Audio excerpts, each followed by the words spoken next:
right, I think it says we're live, so I think we're live now, fellas. It looked a little bit different than last time, so I'm not really sure why that was messed up. I'm just waiting because I got two of the streams pulled up right now. I think it should be good. It says we're live, um, but I think there's like a 30-second delay, so I'm gonna give it 30 seconds. If it's not working, then we'll see. If you are listening, then welcome to the Breakdown After Dark. Yeah, here we go. Okay, we are live. Everything is in. So I am sorry that you guys had to hear me yap there, but let's do the intro. Okay. Hello, everyone, and welcome to the Breakdown After Dark. I'm your host, Casey Smith, joined as always by my two co-hosts, Aiden Dobell and Keenan Vaughn. And for like the second or third time, because we had some technical difficulties, Aiden and Keenan, how are you guys doing tonight? Doing pretty well. Some college basketball early on today, and this past weekend the first UFC Paramount card. So that was definitely fun to kind of usher in a new era of the UFC. Uh, Keenan, how you doing? I'm a little bit tired. I'm not gonna lie. I just got done with about 2.5 hours of meetings, but had some dinner. Looking forward to some ball with y'all. What'd you make tonight, Keenan? I didn't see. I made a pulled pork sandwich and had a banana and some yogurt to go with it. That, There you I go. mean, those are good. Those are good eats, but I have to question a little bit the like The flavor combination comp. Yeah, there. yeah, yeah. So it's like pulled pork, and then no, don't give me that look, dude.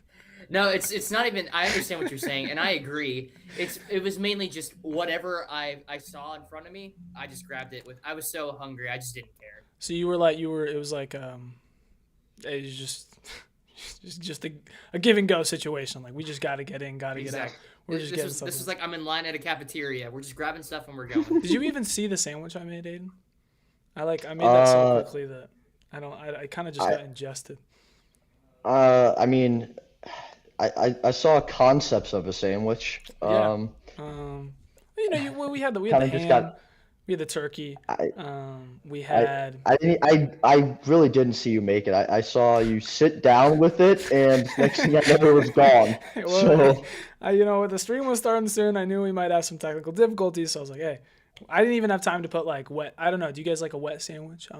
I like having like a mayo, so a um, little bit of honey I mustard don't on really my have sandwich. a.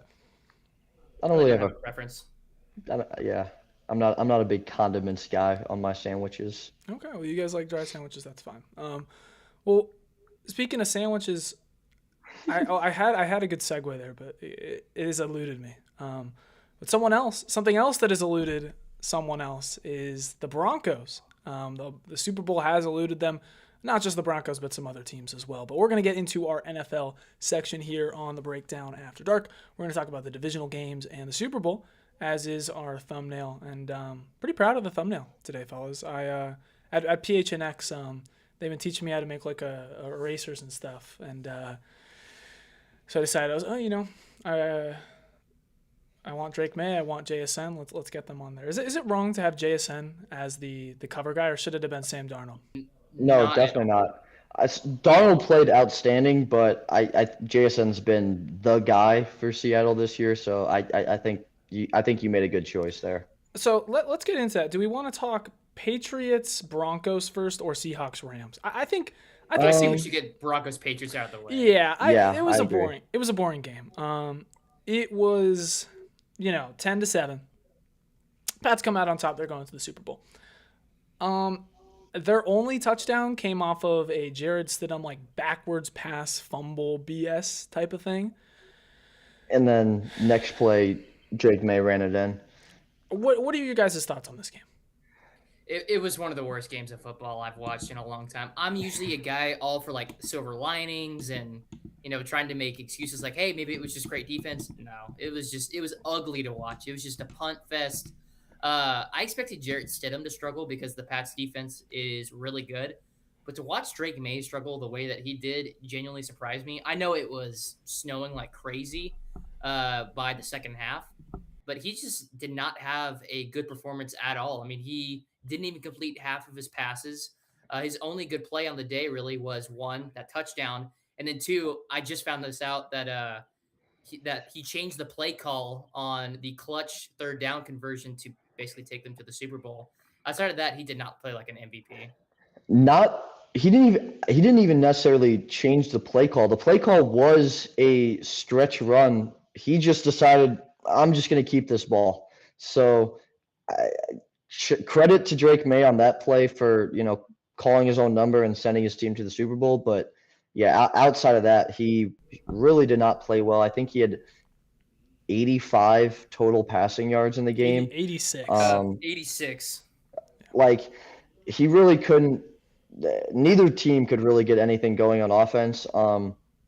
Stidham did kind of surprise me. I thought he would really, really struggle in this game, and there were times where it was very clear that he was a backup quarterback.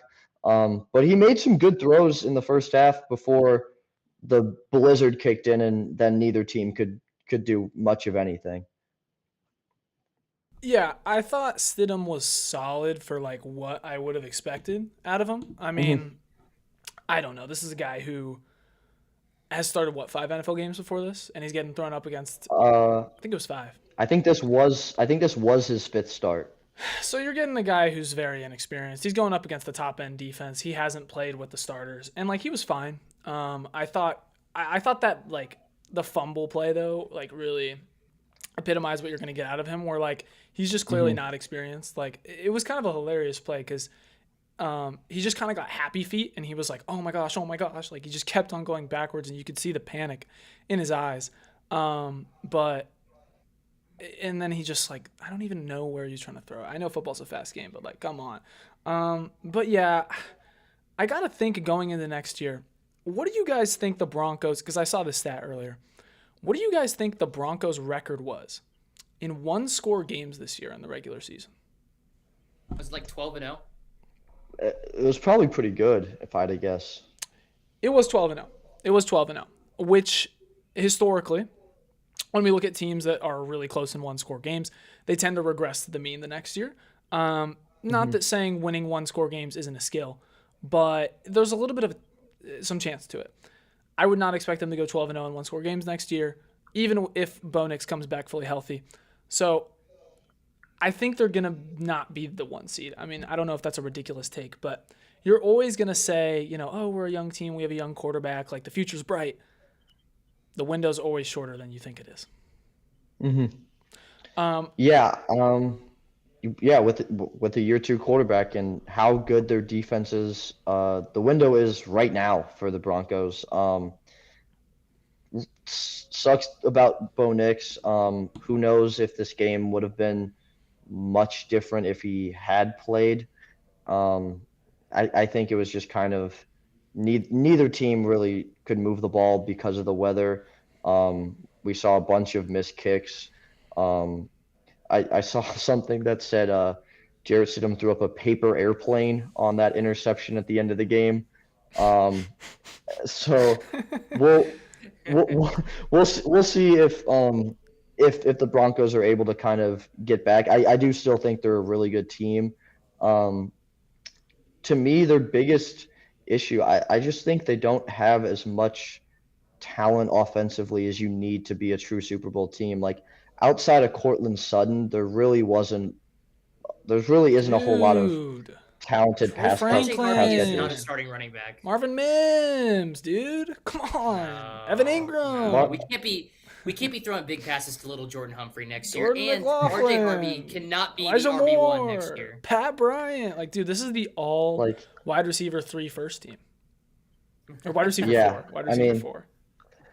Yeah, it's just a bunch of guys who are like, they're cool, I guess, but like you can't be relying on them to make big plays in the AFC Championship game. So I think you will probably see this offseason the Broncos look to add some more talent to their offense. Yeah, it's not going to cut it. I mean, RJ Harvey's cool. Some of these receivers are cool, but outside of Cortland Sutton, and I don't even know if he's like necessarily the number 1 guy you'd want as a wide receiver 1. It's pretty devoid of talent. So I think that goes to show more credit to Sean Payton. Really impressive what he's been able to do as a coach here. I've kind of underestimated his work and what he would be able to do here. So shout out to Sean Payton. But we got anything else from Denver, New England?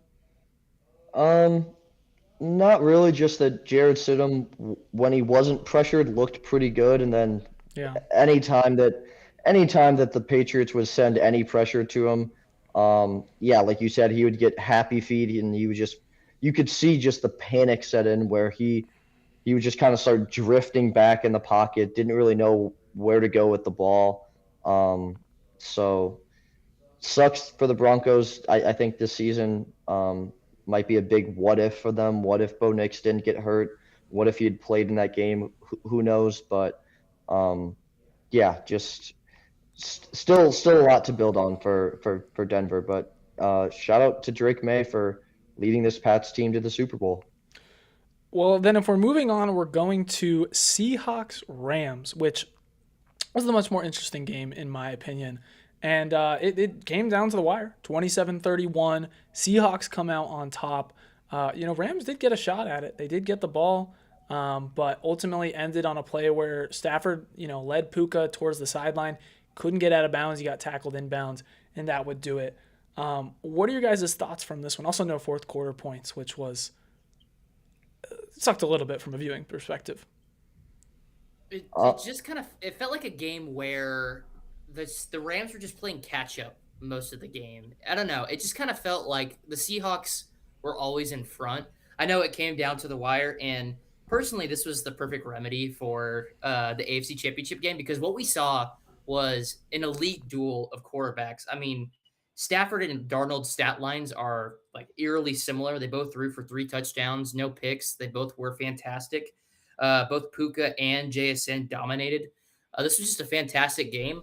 But for the Rams, I think it's all about missed opportunities. I mean, that one red zone chance they had where they were inside the 10 and they went for it and didn't get the touchdown, I think that's going to haunt them for a while. And Xavier Smith fumbling that punt leading to, I think it was a Seahawks touchdown, like the very next play.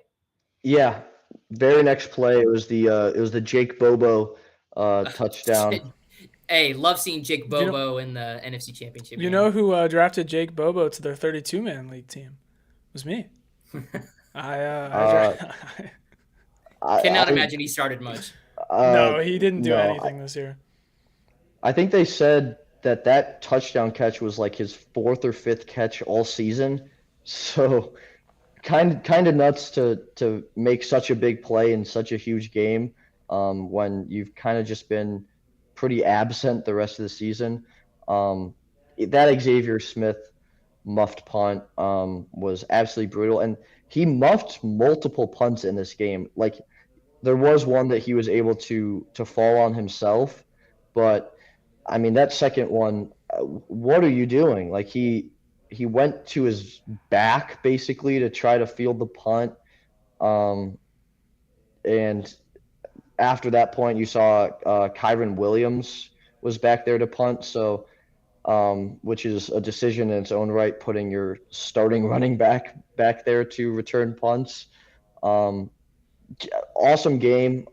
Great season for the Rams and Matthew Stafford. He will likely win the NFL MVP. It's between What are the him or odds right Drake now? May. Do we have They any idea? flipped back and forth like every week. I have no idea. It is important to remember that the MVP is a regular season award, and that whatever has happened in the postseason is irrelevant to the voting for the MVP. Yeah. Um, but I do think it will be Stafford, and that will certainly bolster his likely already Hall of Fame career. Um, but yeah, shout out to the Seahawks. They've been one of the best teams really all year. Um, and I think the big question mark for them was Sam Darnold. I think the narrative for a while had been that he kind of collapses in these big time games. He did not do that. In fact, he had his best game of the season in the NFC Championship. I think he had like close to 340 passing yards and 3 or 4 touchdowns. He was awesome. Yeah. I thought it was sick how good JSN was. I mean, he's been so great Hmm. this year. I'm gonna put you all on the spot.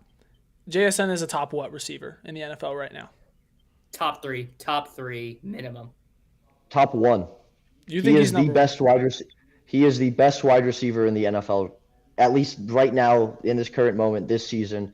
He is the best wide receiver in the NFL. He just his his ability to run almost any route. He understands zone coverage. He's just kind of seems like he's always open.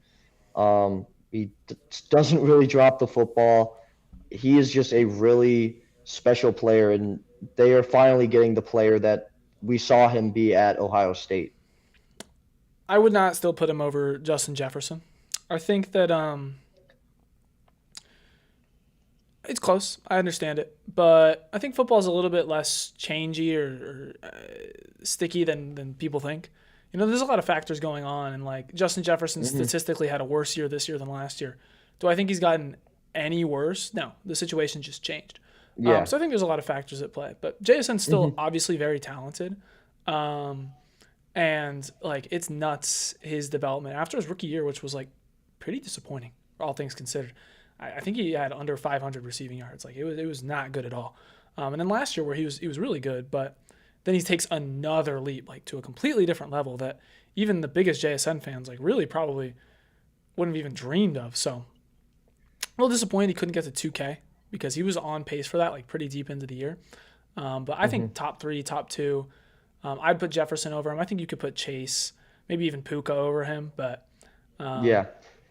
I think I that's a think fair Puka's JSN range. is better than Puka. I think at Jason's better least than this Puka. season, Puka's been probably more consistent over the course of his career. But when you ask that question, I'm going off just this season, and Jason has been the best wide receiver in the NFL to me this season. Yeah, I was just thinking of it in terms of like who is the best player. Yeah. But the best season is JSN, no doubt. I don't think many people would argue with you on that. Um, for the Rams, what does it mean going forward? You've got a great team. They made it to the NFC Championship, and I'd say it's a Super Bowl caliber team. I don't think that's that crazy to say. But and you might have the MVP. The MVP also just happens to be a QB of like a bygone era. He's like 70 years old, and it feels like every single year you got to take it 1 year at a time. I mean, coming into the season, Hmm. I'm shocked how healthy Stafford has been. He's having all these reports of back problems and health concerns that if you would have told me that he would have played 17 games and the playoffs, I would have been very surprised. Yeah, wasn't there like the thing that this offseason that he was in like some mobile like trailer like cryo chamber for his back, and they were like he hasn't thrown at all training camp, but if he had to play a game tomorrow, he could like. And there were a lot of really weird reports about like Stafford's health this offseason. Um, and he just goes out and has arguably the best season of his career. Um, Seems like he's kind of just ageless. Like he's still really accurate. His arm's really good. His decision making's good. He doesn't really turn the ball over a ton, although he did have a couple of games this year um, where it was he had some oops moments with some really bad throws, notably that Falcons game. But for the most part, he was really good this season. Um, I'm not sure what the future holds for them. I do think they have a top 10 pick, so we'll see what they um, It's courtesy of slightly Atlanta. outside of the top 10. It's from Atlanta, so it's not sure exactly what It's like number pick that 13, I is. think. Either way, pretty high pick in the draft You for a just, you just team that got you just got fact checked, Aiden. I did Sit get fact down. checked. That's Sit okay. down, little I'm boy. not. I'm not. Sit down, I'm not little trying boy. to. I'm not trying to one up anyone. No, that's It okay. was. It was a. I mean, considering all the narratives in the offseason, I think it was still a successful season. I Hmm. think the defense needs to be seriously reevaluated, though. I like Chris Shula a lot. I wouldn't be surprised if he has a job within the next week. But this defense was just not cutting it. Like when you have Emmanuel Forbes as one of your top corners, I think something needs to change. Yeah, I mean their D line was pretty awesome all season long with Braden Fisk, Byron Young, Kobe Turner, Jared Verse. But yeah, that secondary group is just not very good. When you talk about like your top two corners being Kobe Durant and Emmanuel Forbes. You can certainly upgrade there, and I think that's probably should be what they use that pretty high pick on, is one of the top corners in the class, to try to bolster this defense a little bit more, because I think your offense is pretty set. Puka's going to be one of the best wide receivers in the league for maybe the next 10 years or so. Like, he's pretty awesome. Devontae Adams is a bit of a question mark. I want to say he might be a free agent going into this offseason. If he's not, he might only have a year or two left on that deal. So we'll see what they end up wanting to do with him. But the window is kind of closing for this Rams team to try to get back to the Super Bowl. They're always going to be competitive with Sean McVay as their head coach. But yeah, I do question what they will look like next year with just kind of an aging roster, at least. Yeah, well, not to bury the lead, because we've taken a little bit to get to the most important bit of news, but outside of the game next week, or in 2 weeks, Shedeur Sanders is a Pro Bowler. How about that, man? Browns quarterback in the Pro Bowl. I couldn't believe it when I got the notification on my phone. I thought it was a joke. Like, I was reading like MLF Football or Dov Kleeman on Twitter, but no, he's really a Pro Bowl quarterback. Well deserved. I've already been saying that the Pro Bowl is just starting to become harder and harder to take seriously on a player's resume. It's officially a joke now. If we're letting quarterbacks that have 3 more interceptions than touchdowns into the Pro Bowl, come on. But Listen, the thing. I know you're a Browns fan. I know we like Shedeur Sanders, and I want to see Shedeur Sanders do well. But come on, like, the Pro Bowl just should not be used ever to like as an accolade for how good a player is. The accolade that should always be cited is All-Pro teams. The Pro Bowl has kind of been rapidly going downhill for a couple of years now, and I think dare I say, this might be one of the lowest points for the Pro Bowl. Oh my God, dude. Okay, like, actually, genuinely, is this worse than when Tyler Huntley got it? Yes. No. Yeah. This might be the worst Pro Bowl nod of all time. Yes, it is. Dude, Tyler Huntley played 2 games. It's not better. It's not better. Dude, he has 7 touchdowns and 10 interceptions. Like, what are we doing? It's purely fan voting in a popularity contest at this point. It has virtually nothing to do with the actual on-field performance. I think you can kind of see that defensively too, as a lot of people were happy that Nashawn Wright got into the Pro Bowl, but even he has a way better argument. He at least led the league in takeaways. He does get torched a lot. I think he might lead the league in yards allowed as well. But I mean, Shedeur Sanders, Pro Bowler, like, what are we doing?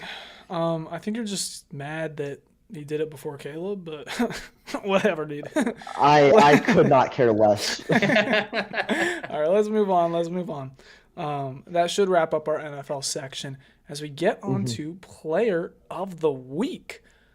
Had a good week of some basketball, a week where we actually went to a basketball game. We went to San Diego State GCU. We'll talk about that more later once we get to men's college basketball. But I have a feeling we're going to get some of these basketball players on this Player of the Week. Keenan, who's your Player of the Week? It was virtually impossible to not pick a college basketball player because Saturday was an insane day for freshmen in college hoops. Since someone took my player that I was going to pick, I'm going to go with the best player on my favorite college basketball team. My player of the week is Kingston Flemings. 42 points on 15 of 26, 4 of 9 from 3. First player on a Kelvin Sampson team to score at least 40 points in a game, and I think it was 40 years, the broadcast said. If he just got a little bit of help in that game, I think they win in Lubbock. But unfortunately, his performance was in vain.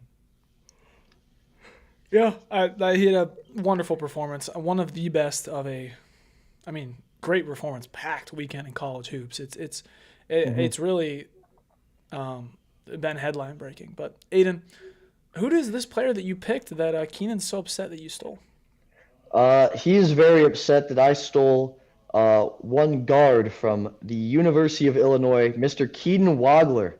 Um, 46 points, 13 for 17 from the field, 9 made threes. This is a guy who was not even a top 250 recruit in his high school class, and he just put together the Big Ten freshman scoring record, also the most points ever scored by a road opponent at Mackey Arena, which is known as one of the toughest places to play in the country. Knocked off one of the better teams in the country in Purdue. Massive win for Illinois. He has been amazing for this Illinois team this year, and probably is now a surefire lottery selection. Yeah, real quick, I got a comment. Says the title of the episode was Super Bowl predictions. What are the predictions? Probably next totally week. forgot about In that. fairness, we did not make predictions. We more just kind of talked about the game, and honestly, maybe clickbait from the editor. A little bit of clickbait, which is fine. You gotta draw in viewers somehow. But we'll talk more about it next week. But real quickly, just give your guys' score predictions for the bowl. I'll say Seahawks 24, Patriots 20. I think it'll be a pretty low-scoring game, two really good defenses. But I do think Seattle is the better team, and they will win this game. I'm going to go 28-17. I just think the Seahawks defense will be the difference maker. And I think they'll probably win by double digits. 31-7 Seahawks. I just 31-7. Wow. I feel that the Patriots are not as good as the position they're in, and they've been slipping up in games, and I think the Seahawks are the first team that's really going to punish them for it. So I'll go 31-7 Seahawks. Travion Henderson gets one touchdown because, sure. But I think that leads to my player of the week, if I'm not mistaken. I am also going with a basketball player, but I am going to the NBA for a guy who has jumped out of nowhere for me. Just kind of came out of nowhere. Mr. Peyton Watson.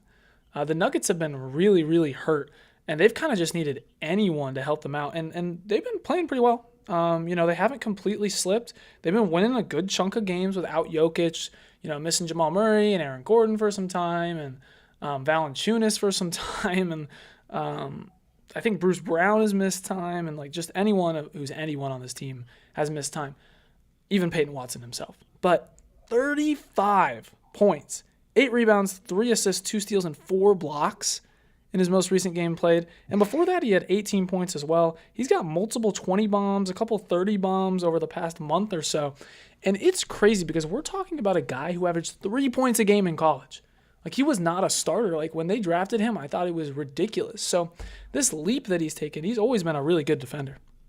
But he's basically provided virtually nothing on offense. I was always hoping, maybe he could become a good catch-and-shoot three-point shooter. That would help his game so much. But not only does he have that, he's a good rim finisher now. He's keeping up the level of defense, which is nuts. A lot of the times, when Jalen Johnson got so much better as a creator, he kind of dropped the defense a little bit. But Watson is still a really good defender. And he's self-creating. I legitimately, he has to be a candidate for most improved because, I don't understand what I'm watching. I don't understand how someone could just learn to create at an NBA level in a year. He makes it look so effortless. He makes it look like he's been doing it forever. So he's my player of the week, and I'm just blown away by that development. I think that's a really good pick. Like you said, Peyton Watson had been a guy who's his value in the league is just going to be as a really elite defender, and that's kind of it. Maybe he can develop into like you said, a decent 3-and-D guy, but he is much more than that this year. He has been truly it doesn't feel like I'm watching the same player. Last year, 8 points on 56% true shooting. This year, 15 on 62% true shooting. And I bet you it's been even higher over the past month or so. He's been on an absolute tear. So, if he's a legit guy for Denver, that could be really cool. Hopefully they're able to keep him because I'm not sure. I know that there was talks that he might be a guy that walked before the year, but at this point, like, it's not.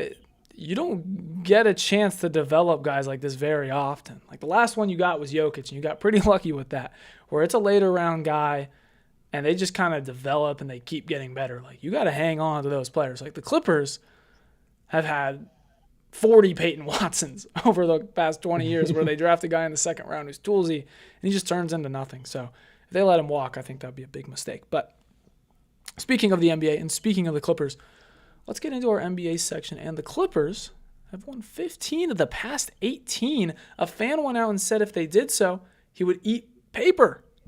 And he has eaten his paper because the Clippers have been on fire. From the articles I've been reading and what I've been seeing, essentially, the Clippers did something kind of weird that I don't see getting talked about a lot. They had a players meeting, sort of right after Chris Paul left. And they said, you know what?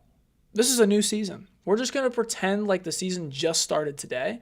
And since then, that's what they've been talking about. Like James Harden says the record since that point. Like he talks about like the new season, and that's how they view it. And, you know, if they do view it as a new season, they've been really, really good in this new season. They have been on fire.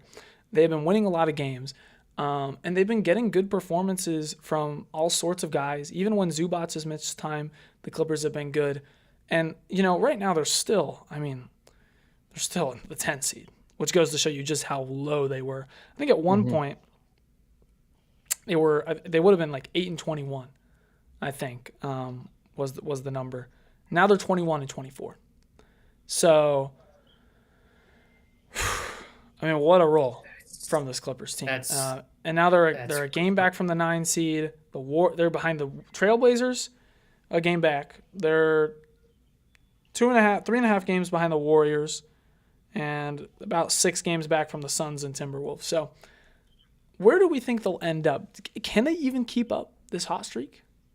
I mean, if you would have told me that, like, at the first couple months of the season, that they had a chance to be a team that just was completely out of the play-in, maybe, like they were one of the worst teams in the league, and now they could be out of the play-in and just be a legit playoff team. It's pretty crazy. Like you said, basically a new season. The turnaround that they've been able to make. Kawhi, when he plays, is still one of the best players in the NBA. James Harden is really, really good still. It's just like this is the oldest roster in NBA history, and they're just winning games. Like they're getting really good performances. Harden was All NBA last year. He was All NBA third team, averaging 22, 6 and 9 on 58% true shooting. This year he is better. This year he's averaging 26, 5 and 8 on 60% true shooting. He's somehow even better. I don't know how you get better at age 30? Was he 37? 36? He's 30. 37? He's 36 years old. Like, how did this happen? I can't really believe that he. Yeah, like you said, he's gotten better from last year. Usually, like when guys get this old, especially guards and players like Harden, who are a lot more like kind of change of pace type of guys, they just kind of take a step back. But he hasn't. He's still absolutely elite at getting to his spots. He's still a really good shooter. The passing is still elite. And I think the defense has been kind of pretty surprising. He is a guy who, for most of his career, was thought of as one of, if not the worst defender in the NBA. And I think that's just a lack of effort mainly. But he has been like legitimately pretty solid defensively, which I think is a big reason why the Clippers have gone on this kind of hot streak that they're on. Yeah, it's truly nuts. And I don't know. It's a weird Western Conference. It's a wacky Western Conference. We'll see what they're able to do.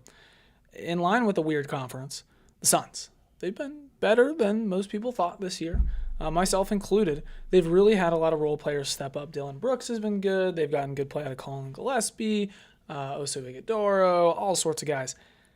But they're facing a little bit of trouble. Booker hurts his ankle. He's going to be missing some time. I believe he's getting reevaluated after the All-Star break. And Jalen Green goes down again, which is another rough one because he had just gotten healthy again. What do we Uh, think about the Suns? I don't know. It's kind of weird. Honestly, if you told me that at this point in the season that the Suns would be sitting at the number 6 seed, I wouldn't have believed you. I don't know if I quite bought into how everyone was calling them like the worst team in the Western Conference. Second, like only the Kings could be worse. I don't know if they were that bad. Like they still had a lot of talent on the roster. Uh, and I kind of knew like I loved Dylan Brooks when he was in Houston, and he's been doing his job. I wish he was still on the Rockets right now, but I do not regret letting go of Jalen Green. And unfortunately, it's not really even his fault. I think it's just the injuries have just completely derailed his son's debut. I give all credit to um, their new coach Jordan Ott and how he's been able to get this team to a 27-19 record at this point. But I do wonder, with especially the injury to Booker, we're really going to see how deep this team is, and if they really are a team that's better than the play in. Yeah, yeah, I mean, the Jalen Green addition was a move that I really liked for Phoenix this year, and I mean, the last 2 years before this, he played and started in every single game. He started all 82 games. He has played in 4 games this year, so the injury bug has just really hit him hard, and now it's hit Devin Booker. So I guess this is Dylan Brooks's team for the next couple weeks, at least until post All Star break. Um, we'll see Colin Gillespie get a much bigger role, and he has been pretty good this year. Um, yeah, I'm not. I'm just. I struggle to see where a lot of the scoring is going to come from now that Devin Booker is out. It really is going to have to be a lot on the shoulders of Dylan Brooks, who, to his credit, has been really good this year. Maybe not the most efficient, but he's a 20 point per game scorer, which um, is pretty much by far the best year of his career right now for Phoenix. So a very underrated addition that Phoenix made this year. gonna be a lot of Jalen or not Jalen Green. It's gonna be a lot of like Ryan Dunn, like Colin Gillespie, like those guys stepping up even more. Which we'll see how that goes. But another team who has exceeded expectations, the Raptors, sitting at the 3 seed, which is pretty cool. And honestly, haven't changed that much from last year. Scotty Barnes was on the team last year. Brandon Ingram was on the team last year. Emmanuel Quickly was on the team last year. Shed, Barrett, Grady Dick, Jakob Podol. They add Colin Murray Boyles, who has been solid. But really, you've just kind of seen them mesh together and guys continue to keep on developing. And when you have 3 wings and RJ Barrett, Brandon Ingram, and Scotty Barnes, who all average just about 20, and they can play good defense, that's a pretty good recipe for a solid team in a weak Eastern Conference. Yeah. Aiden and I were talking about it the other day. RJ Barrett is having a really underrated season right now. He's averaging 19 points per game, and he's really upped his game for the Raptors. I think that's played a huge part in them improving this season. I mean, you're right, Casey. There wasn't any big splashy free agent signing. There wasn't any big moves, really. It's just I think they just trusted what they had and see how it would play out the season, and it's really paid off. I mean, Brandon Ingram averaging 21 and a half points per game. It's just a lot of the likable players. I love Scotty. I love Brandon Ingram. And it's cool to see Toronto back in the playoff conversation again. It's been a while.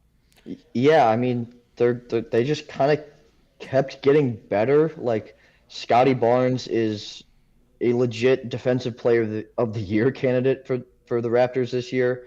Yeah, they just kind of trusted the talent that they have. Uh, Mamu has been pretty solid for them. He's a guy who averaged 6 points per game this year, and he's averaging 11 and 5 this year, which is just like very impactful. So they're just getting a lot of just a lot of good pieces. I think if Grady Dick could start performing like the player that they thought they were getting when they drafted him, it would elevate this team even more. But yeah, they seem to have really good chemistry. They play well together. Very fun team. A team that's very easy to root for. Bizarre team, like they just have a million good wings, and then Hmm. you have at your guard position quickly and Shed, who are like kind of hilarious players. Where like Shed just Shed is weird. He's so like not shooting the basketball. Like he is just totally generating for other guys. Like you look at the end of a game and he's got like 7 points, 9 assists, and has taken 3 shots. He's efficient. It's cool, but he's just got like a totally different mentality than Quickly, who's just like go go go as this small guard. So those two as a tandem's cool. And then at center, sometimes you're getting like Colin Murray Boyles running the 5. A lot of times you're trying to get Jakob Podol. It's a mixed bag. It's a weird team. They've only got one true guy at center, and I think they really only have one true guy at point guard, in my opinion. Like, I don't know. Quickly doesn't he's not a true definition of point guard, but there's not that many true definitions of a point guard in the league. So I think they're a fun team. They're pretty cool, and I don't know. I just wanted to shout them out. The last team we'll shout out here real quick: the Hornets. Shocking scoreline today. 93-130, Charlotte wins. They were up by as much as 50 in this game. I mean, when the Hornets win by a lot, if they win by a lot, their average margin of victory this year, 15 points in wins specifically. They don't win too much, but I mean, when Kahn, Brandon Miller, and LaMelo are all healthy, the team's pretty good. Kalkbrenner's solid. They have cool pieces.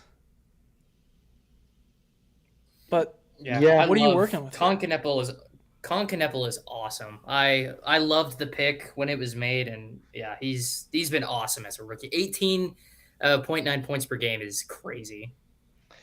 Yeah, I when they drafted him, I was like, okay, like he's cool. I thought he would just kind of be like a really good shooter, really good catch and shoot type of guy, but he's been able to like create off the dribble a lot more than he was asked to do even at Duke. And so the fact that he's doing it at the NBA level is really impressive.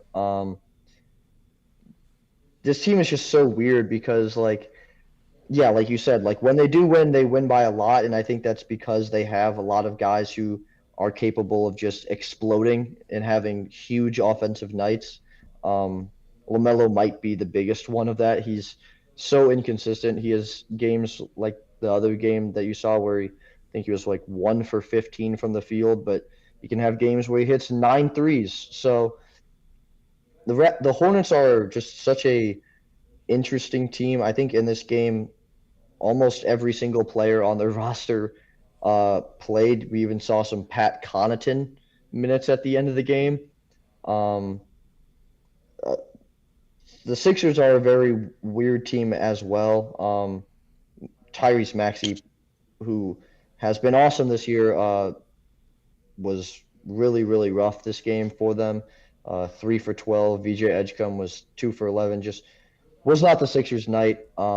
But yeah, this Hornets team is just one of the most interesting, I guess, in the team. They're not very good. But yeah, when they do win, they really win. And that's going to lead me into a discussion I wanted to have about 4 specific players in the NBA. All guards who are kind of on the trade block, have varying levels of value. Most of them had higher value and now are kind of lower. One of them is LaMelo. And then Ja, Garland, and Trey. I want you guys to tell me your ranking of those 4 guys in terms of who you think is the best basketball player. And kind of tell me why. Because especially with Ja and Trey, they were, face of the league point guards. Trey got traded for basically nothing. Ja has no trade value right now. Garland is a guy who has been talked about getting moved. And LaMelo is a guy who's been talked about getting moved even more. And it just hasn't really happened because the league isn't really loving these guys right now.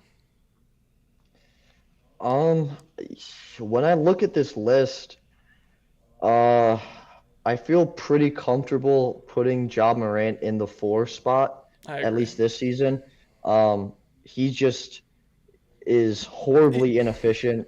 Um, he is one of the worst 3-point shooting guards in basketball this year. his his archetype has just been like passed by. Like he's not that old, but he's washed now. Like those type of guys just aren't in the league anymore. Where you can't shoot, can't defend as a guard. Like it's just how can you build a team around him? Like even when he was like ultra cool job playmaking and getting high at the rim, I was still worried about it. But now he can't even do that. Like Yeah, I mean, he's shooting 23% from three this year on 4 attempts a game. Like, it is just awful efficiency. So I'll put probably Ja at the 4, I guess Trey Young at 3, LaMelo at 2, Garland at 1, maybe, just because Garland is a little bit more consistent and is maybe the best defender of the 4 because none of those 4 can really defend. Um, it's very weird that they are. That's a very weird four group of guards there. And yeah, with Trey and Ja, you have two guys who just have not been able to stay healthy this year. Ja seemingly has not really been able to stay healthy his whole career. He's dealt with just feel like there's constantly like just ankle injuries or foot injuries, and now he's out again with an elbow injury. So just a guy who um, has been really good, but yeah, at this point in his career, I don't think we're ever going to see him get back to that elite all star level of ever again. Ja's definitely in last for me. After that, between Trey, Garland, Lamelo, it's tough because I think Trey is the best offensively, but he's like clearly the worst defensively. Like I don't even really know if you could build a team that has enough good defense around him because the Hawks tried it and they had a lot of guys, but it didn't even really work out. But at least he's kind of gonna play for you. I mean, he's not super healthy, but like with Garland and Lamelo, like with some guys, it's like a dice roll if they're gonna play a certain amount. Like you just know they're not playing more than like 50 games. Like especially Garland, he screwed the Cavs over in the playoffs so many times with the availability, which like isn't his fault, but it's part of the player. You have to accept it. And Lamelo, I mean, it seems like every year he's missing like at least a couple 10, 15 game stretches. So Hmm. I really do struggle with this outside of Ja. I'll go with Trey, then Lamelo, then Garland, because like Lamelo's inefficient. I think you could kind of scheme around Garland. You just got to hope he's healthy, which like the Cavs have been doing for a while now. Still hasn't worked. Keenan? Man, it's just like this is. I love this comparison because to me, it's just like looking at four of the same archetype, or just like I don't know, they're very similar. It's like that office meme where it's like the picture's the same. It's really what it's like. Yeah, I'm gonna have to agree. I think Ja goes last because I agree that his kind of player is just being phased out of the NBA entirely. And like you mentioned, in his 3-point shooting is abysmal. Uh, It's like I some don't know. intramural numbers there, like that we would It's have on it's for really bad. thuggery. I think of it like this: Lamelo probably has the highest ceiling just because when he goes off, he goes off. The problem is Yeah, his floor is so low, it's unbelievable. dude, like he Garland, go ahead. like when Lamelo is bad, he's just like he's not good at the cup at all. He's the worst at the cup, so he's not creating rim pressure, and he'll just get into like these weird, funky shot chucky moods, and he's turning the ball over. Like his floor is horrendously low, and he's never been in the playoffs. But I have a feeling that if he got there in a 7 game series, he's gonna have at least one game that is just like you basically lose based off how bad he is, and you might get even more. The thing with Garland is like I was looking back at his old stats. This is looking to be his third straight season where he's averaging under 20 points a game. the thing with Garland is I think he's just kind of in the middle. I don't think his floor or his ceiling is particularly high. I think he's just fine. And then with Trey, I agree with all the points that you guys made. I trust him offensively, and I think the health is definitely a good question to ask. But he's a veteran who's been in the playoffs, and I trust him to at least be a positive when it comes to scoring. His defense, though, is just atrocious. So I would probably go Jaw last. Oh man, that's hard. LaMelo, Garland, Trey. I don't know. The top three are kind of interchangeable. I would almost rather take Garland just because he's just okay. Mm-hmm. Yeah.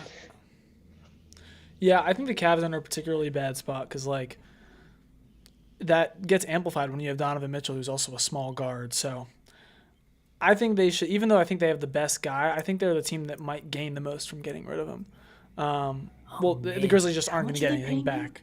And the Hornets can at least build around a young LaMelo. But I think the Cavs have the most to get from moving on.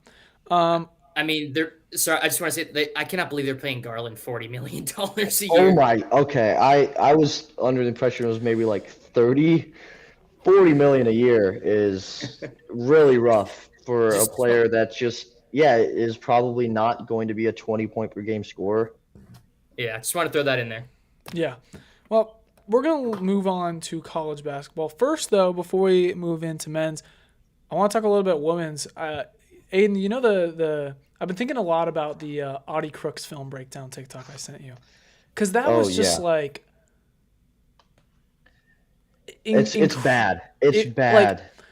Like, when it was displayed, because all those clips were from like one game.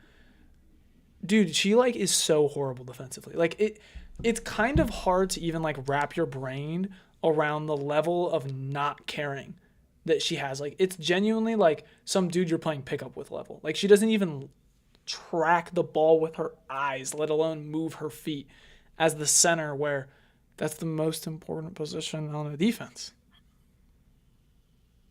Yeah, I'm looking at their thing here. Since that Baylor game, that was their first loss of the year. They then lost to Cincinnati, then West Virginia, then Colorado, and then Oklahoma State. So they had a 5-game losing streak after that Baylor game. I think teams are just kind of starting to realize that she can't move. She can't move. She's not willing to move. She can't. Yeah, not only like can't she doesn't like she does not want to. She won't put the effort in. If you haven't seen any of the clips, just go on TikTok. There's plenty of different like minute-long reels of her just like basically being a statue in the paint. She doesn't leave. She also doesn't leave the paint on defense. So if you're a center who can shoot threes, you're going to get wide open looks basically all game because she just will not go out there to contest the shot. And I think it's a real issue because obviously she's a fantastic offensive player. She's a powerhouse offensively. But it doesn't matter if you're scoring 30 points if you're letting it up right back on defense. And I think teams realize a good way to slow her down offensively is to put her in every action defensively and tire her out over the course of the game. So it's definitely concerning for Iowa State. It's something that's really gotten exposed, and I think it's going to be something that costs them later in the season, especially once they get into the tournament and start playing a lot more of these top teams. You have to imagine, first of all, the offensive Iowa State's done a really good job recruiting because not only is she just nuts and you have to send a double, you can't send a double because I think they have like 4 or 5 40+% 3-point shooters, which is nuts at the college level. Like that's absurd. So they just go 5 out, and what are you gonna do? But yeah, like her defense is so bad that if any team can go 5 out or they have multiple shooters or they just put her in actions, like you're screwed. I have to imagine conference tournament time, NCAA tournament time. Like she has to at least care a little more, right? Like it's an elimination. Like I can't even imagine. Like I remember one of the clips was particularly bad. She was standing there and just like let someone walk by her. Like it Yeah, can't be like that level. She at least has to like drop into a offer some defensive stance. resistance Can or she like drop into a defensive stance for me in an elimination or game? like put your hands up. Like there's literally clips where she gets put in a pick and roll, switches onto the guard, and it is the easiest lane to the basket for a layup that you've ever seen. It's kind of insane. Um, yeah, like you have to hope that later in the season she'll give more of an effort when it's these She big averages a elimination block a type of games. game. That's almost unbelievable. That's all that I kind of can't believe that. She averages 22, 9, 1 assist, which is kind of hilarious considering how many shooters she has She's around her. Half a steal, a block, 2.6 turnovers, so more turnovers than assists. Lovely. 58% from the field, 0% from three, 58% from the free throw line. So, like, she is Shaquille O'Neal maxing without the defense. Like, fat yeah, Shaq maxing. like 58% from the free throw line is definitely something concerning too because our team's just going to start fouling her and sending her to the line and saying we're going to force you to make free throws against us and we're not going to let you just back us down and get wide like just get easy layups all game. Um, yeah, I think it's definitely it's a big concern for Iowa State. Yeah, well, let's move over to the men's hoops. We got a couple, Hmm. you know, player comparison. We're going to talk conferences later, but let's talk about some of the news first. Today, we had a very good game between some ranked foes. It had some ups and downs, but Arizona did come out on top against BYU at BYU. 86-83. The number 1 team in the nation beats the number 13 team in the nation and remains undefeated. Just when is this U of A team going to lose? They were up like really big at one point, by the way. They were up by 19 with 10 minutes left in the second half, and they almost choked it. But when are they going to lose? How about this? I'll read you guys their schedule. You tell me when, okay, I think they're going to lose by this point or at this game. ASU on the road. 30-point win. You don't have to comment on everyone. Just stop me when you feel like it. Okay. ASU on the road, Oklahoma State at home, Kansas on the road, BYU at home. I think Kansas could be that game just because Allen Fieldhouse could be Allen the difference. Fieldhouse will be rocking for that game, absolutely. But I still think Arizona's going to win that game. I don't think Kansas is really as good as advertised. Then BYU at home, Houston on the road, Baylor on the That road, Houston on the road might be the first game they drop this year. Kansas at home, Iowa State at home, and Colorado on the road. The real ones that stick out, they're going to do the double against Kansas. Then they'll play Houston, BYU, Iowa State. Those are all top 15 teams as of now. Will be tough to come out on top on all of them. I would say I would be really impressed. They've got a 4-game stretch of Kansas, Texas Tech, BYU, and Houston. If they manage to beat every single one of those teams, they're not losing a game the rest of the season. But I think that do they play Texas Tech? They do play Texas Tech. It is after that Kansas game. It's at home though. I don't see that. I think if they drop a game, it's going to have to be one of these road games, either at Kansas or at Houston. They're so good at the McHale Center. They're so deep. Like you had a game where Koa Pete had 10 points today, but Braden Burries had 29. Jaden Bradley went off. Jaden Bradley had 26. Like they just have so much depth. This we're bordering on, is this one of the best college basketball teams, at least in the regular season, that we have ever seen.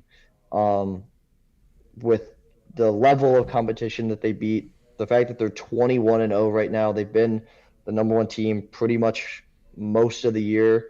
Um, yeah, just this Arizona team is an absolute juggernaut. Yeah, I hate to say it. I hate U of A. They're good. They're really good this year. They're going to be tough come tournament time. And I have yet to see a team that has really exposed their weakness. I'm not really sure what it is. But speaking of the other Arizona team, or the other team with Arizona in their name that's not NAU, Arizona State finally stops a little skid. Mo Odom goes for 33-8 after Bobby Hurley said the week before, he said, I'm failing. He said he was failing. He said the team had given up on him.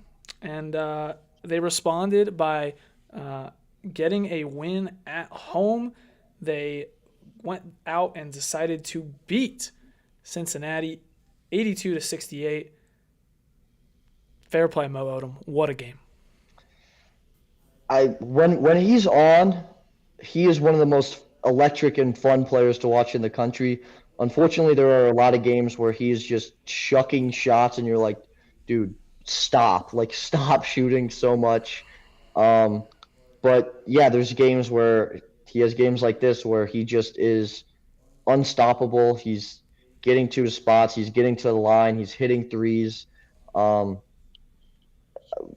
he'll need to have another game like that if they want to have any chance at competing with Arizona. Um, but yeah, big way to respond, especially after some of the comments that Bobby Hurley had made after the West Virginia game, um, where it felt like this was just going to be a lost season and they were just going to continue to just start just dropping game after game after game. Felt like he had kind of lost the locker room a little bit. So definitely a huge response for Arizona State. Yeah, I think the UCF game tomorrow will be. I mean, I don't want to say litmus test, just because I think we know at this point that ASU is not tournament worthy this season. But I mean, it'll be really interesting to see how Mo and the Sun Devils perform tomorrow. I mean, UCF is a team that is looking like it will compete at minimum in like the first four. I think they're looking like a likely NCAA tournament berth. So I'm curious to see how they do tomorrow. And then obviously, huge game on Saturday. It'll be my first time ever watching Mo Odom in person, so I'm looking forward to it. Wow, what a treat. What a treat, man. I mean, Hmm. no, I'll say this team needs a creator. He is a perfect floor raiser guy. Now, if this Arizona State team was like gearing up for the NCAA tournament or something, I'd be like, wow, this is a red flag. Mo Odom could explode at any time. But they just need some wins. You know what I mean? Without him, what would their record even look like? So he's the type of guy that you would criticize in a playoff setting, but you're not in a playoff setting. You just need to get a couple wins. He's going to do that, and who knows? You know, maybe he goes out and he surprises and he shocks the number one team in the nation. I would love to see it. He almost did it down at the McHale Center, but took a couple bad shots, and game just got lost for him. Pig Johnson went like 2 for 10. But last game recap. Go ahead. Sorry, just quick question. Where would you rank an Arizona State upset over Arizona in terms of like all-time great college basketball upsets? It would be the greatest win in ASU program history. It would be Oh, better than easily. It would be better than the Kansas one because it's U of A. It Hmm. would be better than the Kansas one because was Kansas undefeated at that time? I'm not sure. I don't know, I don't know, but but this like U of A, undefeated number one team in the your country, rival, and it's a rival. and you're not very good. Like, You're 2-5 in conference play. It. I mean, in my time, it would certainly be the best win in ASU history in practically any sport. And I have to imagine you would be really hard pressed to find one that's really near it. that's better than that. Yeah. Yeah, it would be electric, but is it going to happen? Probably not. not. Let's be honest. No is the answer. But what if Never say Hassan never. Bajab? Never What if say Hassan never. Bajab, and what if whatever? Okay, last game to recap. Texas Tech knocks off Houston 90-86. Keenan, as a Houston fan, I'm sure this one was of interest to you. This one stung a bit. I'm not too pressed about it. I mean, Lubbock is a really tough place to play. Only a 4-point loss. What really concerned me, I know Kingston Fleming's dropped 42 points, which was insane. One, he had basically no help from anyone outside of Emmanuel Sharp, who had 20. Milos Uzon, Chris Sinak is really concerning me Took because one he's shot. just not like what. While Kingston Fleming has been showing a remarkable amount of development in just 1 year, Sinak is just not progressing at all. And then yeah, Uzon returned. I was really excited to see him come back, and he's just been so hot and cold this season. He's really his only job really is like the facilitator once they get up the court. And my other concern is the defense was just not up to standard in this game. That's what Kelvin Sampson has built Houston basketball on is ferocious defense.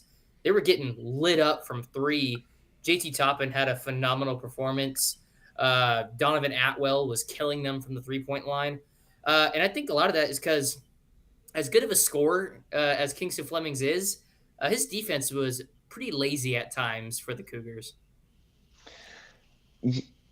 You mentioned Milos Uzan, and yeah, I agree. Like he was a player that I looked at like as a guy who was coming back from that Houston team last year and being like, this is a guy was really good last year, um, but he's averaging about the same level of averages, but just on far worse efficiency this year. He's shooting 36% from the field and 31% from three after being a almost a 43% 3-point shooter last year. Um, if Houston wants to try to make another run to the national championship, they're going to need him to start playing significantly better because, um, yeah, just he only attempted 6 shots also in this game, but he just has not been the player that I think a lot of just college basketball fans, especially Houston fans, thought that he would be this season. Yeah, it's not just that. Like, if you're gonna go deep in March, you got to have the depth to back it up, and that's what really makes me worried is that you need more than two players to show up if you're going to make it to the Final Four and try to win a national championship. So the bench and the players around Flemings and Sharp need to seriously start stepping up their game, especially as they move into the really tough part of their Big 12 schedule. Well, I know I didn't have it on the rundown, but there's one more game I want to talk about because we were there. GCU San Diego State. GCU wins 70-69. We were there wearing our Aztec colors, fellas. Why don't you guys tell me what you thought of this game? I watched practically every San Diego State game all year, so I have a little bit of a different viewpoint. I want to hear what your guys' thoughts were. I mean, I could talk all the trash I want about GCU, but man, their fans were loud in the arena that night. Mm-hmm. It was a frustrating game. I'm not, I do care about the Aztecs. You have made me like a bit of a fan, Casey, but this one was just frustrating to watch, especially in person. Like, I was just really disappointed by Miles Bird to go from the performance he had against New Mexico to be a borderline liability on the court for SDSU. It was disappointing to see. BJ Davis, I cannot believe he missed that free throw. That was rough. Yeah. I mean, you have, I believe it was like 3 seconds. I think it was It like was there's I think it was like 7 seconds on the 7 seconds clock. left. You're up by one, and you have a 1-and-1, and you miss the first. You Brutal. miss the front end of a 1-and-1, and then they go down, no timeout, get to the rim, get a foul call, hit both free throws, and win the game Game's over. there. Um, yeah, Miles Bird.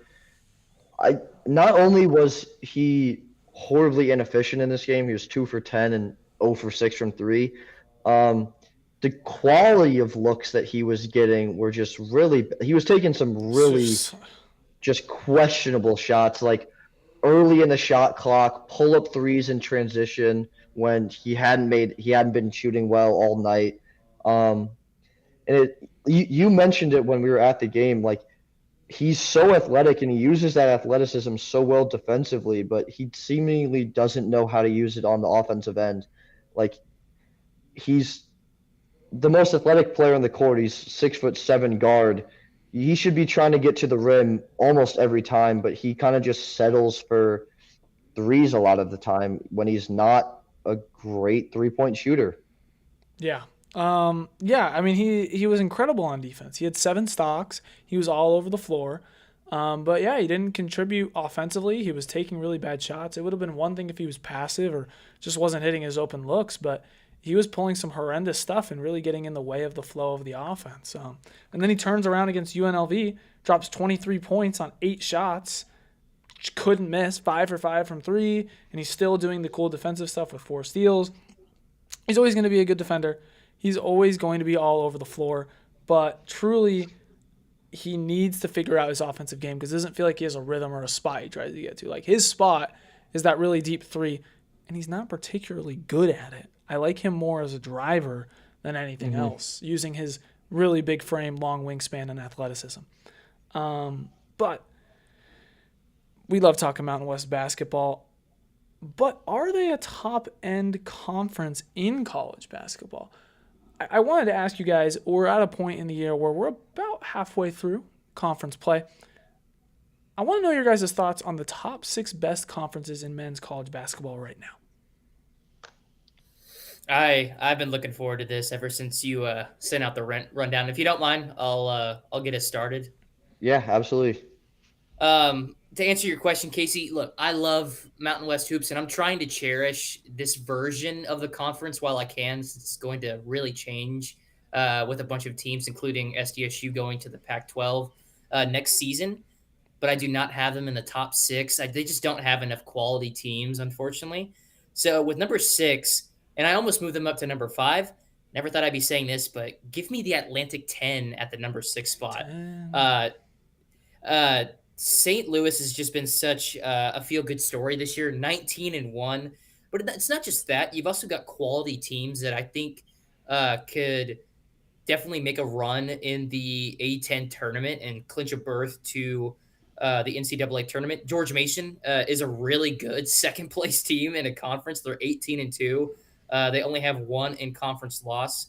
VCU and Dayton, I think, are also pretty decent, along with George Washington. I mean, I think those are 5 quality teams that I would not be surprised at all to see in March. So I've got A10 at number 6. Why don't you just go through your whole list, then Aiden will go through his whole list, and then I'll Yeah. go through my whole list. I think that makes the most sense. Sounds good. Then I'll make my descriptions a little bit shorter. Number 5, man, the Big East has just had such a tough fall off. 2 years ago, they were the undisputed top conference in college basketball, and now they're barely better than the Atlantic 10. They're really only in the spot because UConn is doing such a big carry job. And even then, I'm really not completely sold on the Huskies. They have been dancing through the raindrops all season long. But you just look at the standings. St. John's is a pretty good team. They're number 25. But like Villanova is the only other team that I see winning or making it to the NCAA tournament. You've got teams like Marquette, Providence, Seton Hall, Creighton, Butler that have all just disappointed. Number 4, I'm going to go with the ACC, mainly just because it's another conference where I think there are some really quality teams at the top, but the bottom is just awful. I think Duke will probably be a 1 seed. I really like Virginia this year. North Carolina's a little too inconsistent, but they're still really talented. And you got teams like Clemson, Louisville, SMU, NC State, Miami that I think will probably make the tournament. But like, if you look at the bottom, like Pittsburgh, Florida State, Boston College, they really hold them back. Number 3, I'm going to go with the SEC. It's been kind of disappointing this year. Their highest ranked team, if I'm looking at it correctly, I think is Arkansas. Yeah, it's Arkansas at number 15. I love that as a big Hogs basketball fan. But coming off a year where they had 2 teams in the Final Four, that's a disappointment. Vanderbilt has fallen off a cliff. Florida's starting to put some momentum together, but teams like Alabama, Kentucky's been a huge disappointment. Auburn's really struggled. Tennessee's been kind of mid. It just hasn't been up to par. Number 2, this was really tough because I think it was between 2 obvious favorites for the top spot, but I got to put the Big 12 at number 2. It was tough. I think you can make a really good argument for them to be number 1.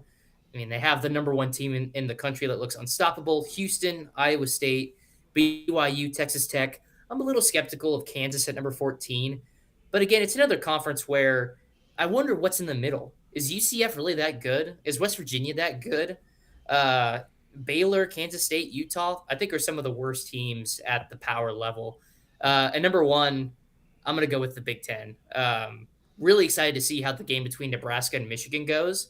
But you've got four teams in the top 10 and five teams in the top 12. And I think teams like Wisconsin, UCLA, and Iowa could be sleepers to make some noise in March Madness. So I got Big Ten at number one. All right, Aiden, let me hear your list.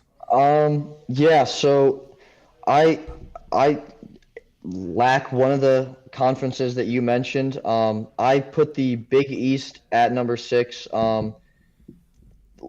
Like you said, UConn is doing a lot of the heavy lifting. St. John's was a team that started out kind of shaky, but they seem to have kind of been able to figure it out. And I figured they would. They're really talented, and Rick Pitino is a great coach.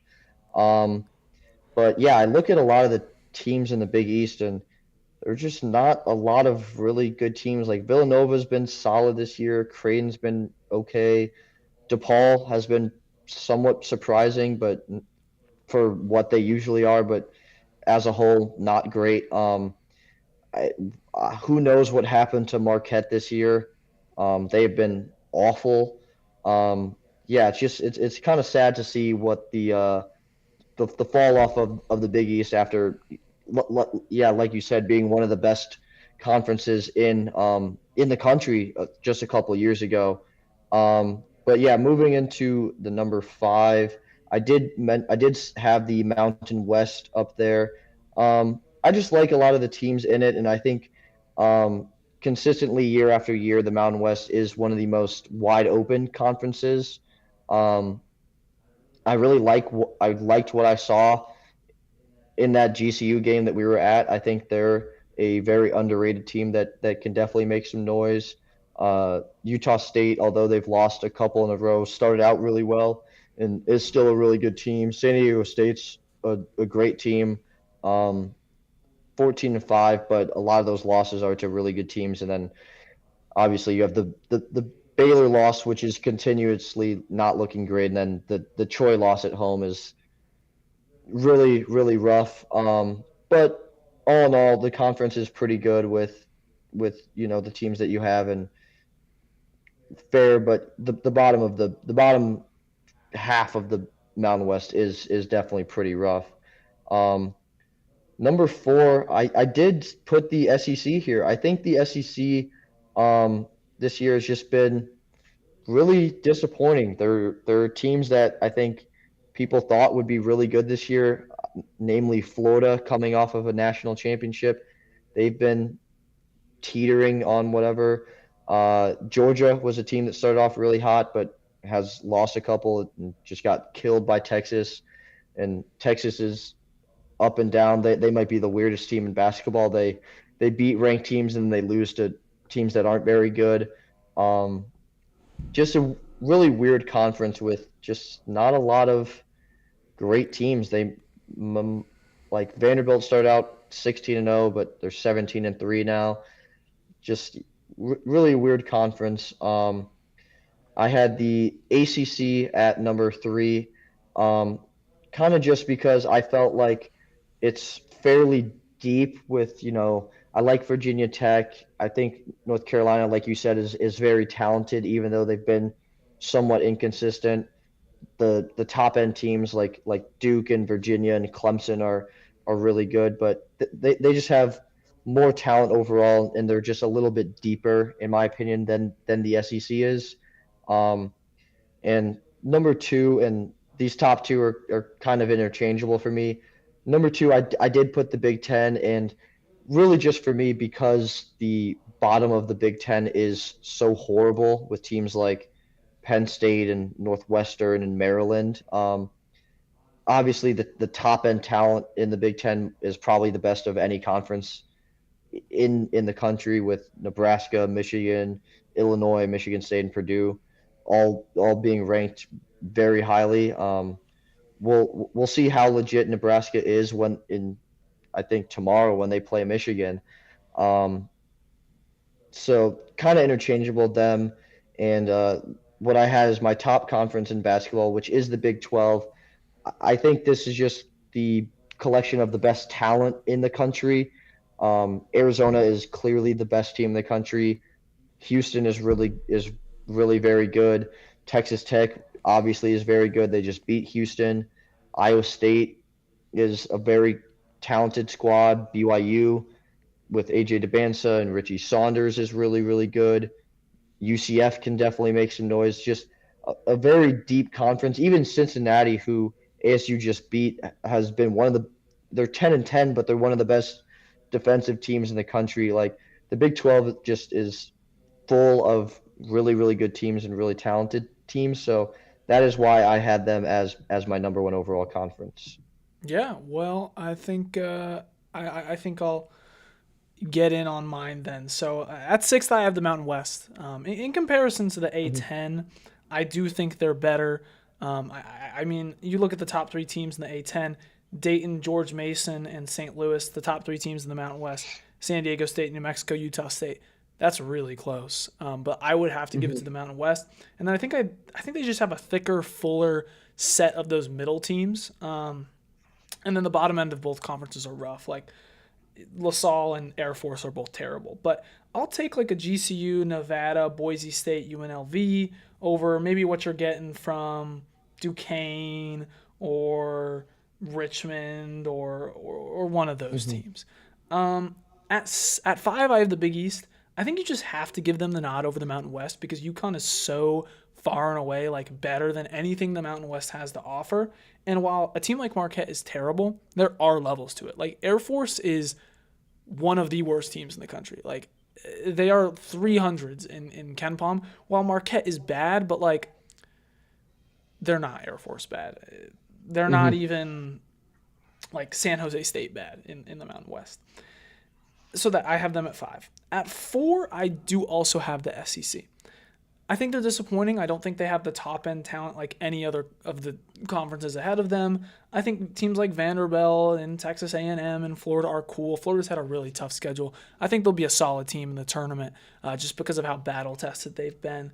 But then it just kind of rounds out, and there's no real like teams that I'm really looking for them to be a top end conference, which is why I have the ACC ahead of them at three. I think Duke, Miami, Clemson are all just like, I mean, especially Duke, like they're a top five team in the nation. I think that just puts them up ahead. And while some of the back end teams like Notre Dame and Georgia Tech and Pitt like are rough, I think I'd rather have the top end competition of the ACC. And then between the Big 10 and the Big 12, very close. I'm going to go with the Big 12. I really disagree with Keenan with what you said about the Big 10 having like the best top ends. Like U of A, Texas Tech, Houston, Iowa State, BYU. Those five teams are just incredible compared to Nebraska, Michigan, Michigan State, Illinois, and Purdue. Like those teams are, I mean, they're great in their own right. But I think I just have to take the Big 12 as well, not just from a perspective of the teams, but the players too. Like you're looking at, like the Big 12 has, I think, like 5 players that are going to get drafted in the top 15. Koa Pete, AJ DeBansa, Darren Peterson. Flemings is probably a top-ish end talent. Christian Anderson is probably going to go towards the top end.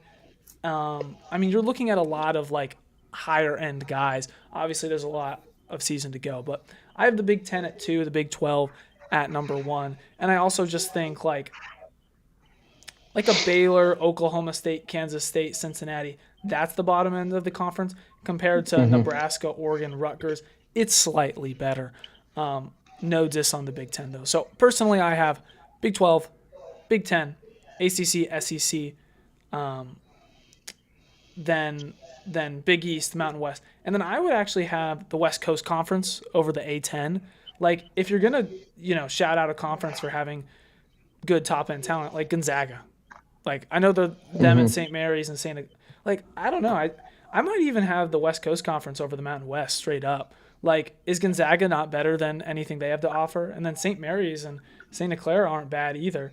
San Francisco and I don't know, a Seattle are kind of pulling some weight there. So I don't know, something to think about. I definitely have them over the A10 though. But once you get past the SEC, those conferences are close. Mm-hmm. But any other conference thoughts? I know we all just kind of went on a big spiel. Um, no, not really. I do think the A10 definitely um has been better than I think. It's just you have to take all these conferences with context of like yeah, like the with the teams that they're actually playing. And you made a good point. Like the bottom end of the Mountain West with San Jose State and Air Force are just It's awful. tragic. Like Air Force legitimately might be the worst team in the country. They are really rough. I remember seeing something that their coach got dismissed Their for coach got something fired because of like sexual harassment, I believe. like Um, or yeah, something like that. So just when you thought it couldn't get any worse for Air Force, it just it does. I will say just real quick with some of these service academy stuff, like not to hate too much on Air Force, I'm just not sure how they're really supposed to compete in the new era of college basketball. They're not able to offer any NIL, and they can't get anyone through the transfer portal. I really struggle to see how any of these service academy teams are going to ever be competitive in college basketball. yeah, they're gonna get left behind where all these teams are going to the Pac-12, and it's gonna keep on getting worse for a team like Air Force. I mean, pilots are supposed to be little anyways. How are they gonna be good at basketball? They got to fit in the cockpit. They're all small. But last little bit before we get off here, I wanted to talk about the big three: Cameron Boozer, DeBansa, and Peterson. Simply put, who's the best of the bunch? I think it's Debansa. Are we? I do too. And when I ask that question, I'm saying, let's think about it both from the perspective of the NBA prospect and college basketball player right now. Okay. And just in college basketball. Okay. Man, that changes In, it a bit. That's hard. I'll start us off. In terms of NBA prospect, I still do think AJ DeBansa is the best NBA prospect simply because of his frame. He's 6'9", hyper athletic. He gets to the basket at will pretty much, and the 3-point shot has started to see like it's kind of coming around. Um, and just that frame gives him just way more defensive upside than a guy like Darren Peterson, who would be my second overall prospect off of that. Darren Peterson is just maybe the smoothest true freshman scorer I've ever seen. Like he is a pro level scorer. He's so good at getting to his spots. Um, he just has a pro type of game. Like when you watch him play, you're like that's an NBA player. Just with how he's able to get to it, like floaters, mid-range shots, he can hit the three, he can get to the rim. Like he is a true three-level scorer. And then Cam Boozer is probably the third NBA prospect off of that, just because he is a pure like post player. There's not a whole lot of 3-point shooting chops there, which is kind of what we're seeing you need to have in the NBA. Every team wants to be able to go 5 out. But in terms of college basketball players, I might put Cam Boozer as the number one college basketball player. He is a walking double double, it seems. And then I'd probably put Debansa 2 and then Peterson 3. Peterson's great, but the injury stuff is really concerning, and he hasn't been as good of a scorer as he probably could be or maybe should be, I guess. So I would probably put Boozer 1, Debansa 2, Peterson 3 in terms of just pure college basketball player. I agree with you Yeah, completely. DeBansa's the best prospect, but Cam Boozer's the best right now. I still see it with Peterson, but the injuries and whatnot are going to hold him back right now as a college basketball contributor. yeah. I'm gonna pretty much agree with everything you just said, Aiden. I think that's the exact same rankings I would have. I think Debansa has to be the number one NBA prospect just because of the intangibles and the size. His Hmm. size is just built for the pros. I would put Peterson at 2. again because he's just so smooth when he's on. He's one of the best offensive forces to watch. And then, I mean, in a year where Cam Boozer is the third best NBA prospect, you have a special draft class on your hand because I would probably put Boozer at number one in terms of best college basketball player right now.